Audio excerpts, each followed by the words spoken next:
Pasok na naman tayo. Half day, Sabado. Mag-OT tayo. Pasok tayo. Lakad doon, paahon.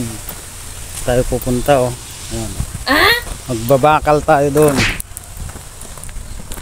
Pero dito tayo daan. Tarik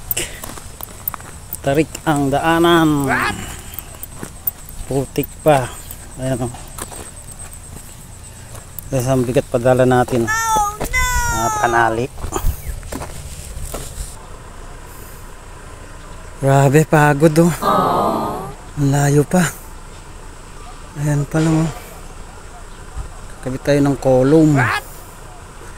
Mag-i-splice tayo. Ayan, natapos na namin oh. Tatlo lang tayo papasok. OT. Mag-i-splice tayo mga kapatid. Bawal isali ang ibang muka.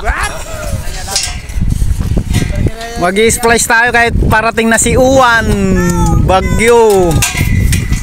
Ang dami pa naming i-splice oh.